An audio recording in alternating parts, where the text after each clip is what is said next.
Ruby D, what would you do if you wanted to get ahead in Harlem during those rough times? What would you do? But there was a, if you wanted to get ahead, I knew I could, from the elevator manager, if you wanted something, you couldn't get it from the gangs. But if you could go to some gangster, you know, and you could make it if you knew that had a connection. That's what I understood when I was a kid. That is the reason why. But you better pay, you know. It was that kind of stuff. Pay up when it was. It was a time. That's why you are more than a pioneer. You're a foundation. You're a foundation, and I want you to take us back. Take us back to that night that you were riding to the academy. I want to be in the car with you. I want to be in the car with you that night. What were you thinking as you were actually driving to the Academy Award, in which you were nominated for Best Supporting Actress? Well, you know, I was so, I just didn't believe it was going to happen.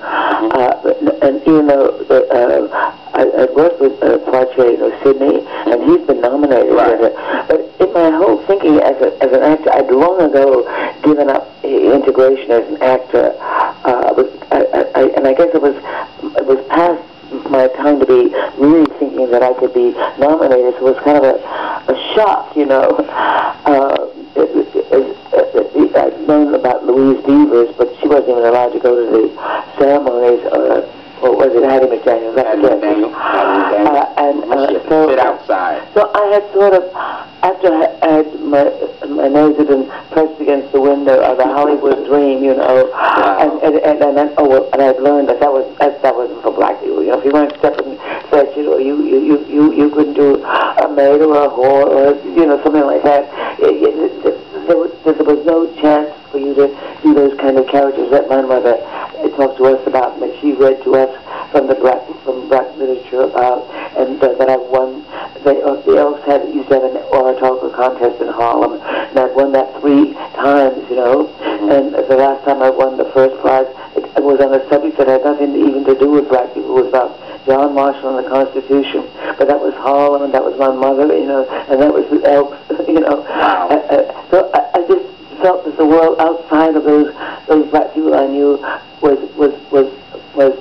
not open to me. But there's something to me that had bought into the racism, you know. So and not at this age as I grew older, but subconsciously I had given it up.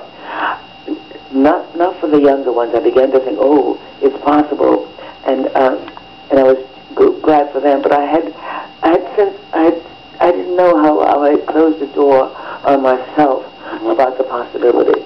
So I thought it was, oh, gee, you know, if you live long enough, anything's possible to happen. Anything is possible. and so I really, I thought it was just people who had become friends of mine, white and black, and people who had heard that I was nominated, had been nominated, and I was thinking times are changing, and so I appreciated their good wishes, but I was so when the nomination was actually a reality, and not only that, at that time I was nominated for Screen Actors Guild. I had been nominated for other things,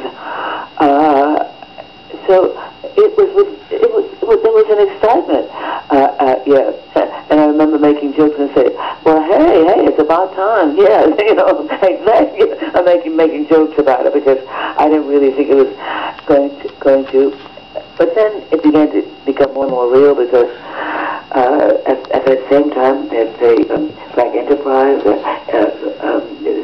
NAACP, you know, and Screen Actors Guild. So something was happening to me and in my life, and so it was.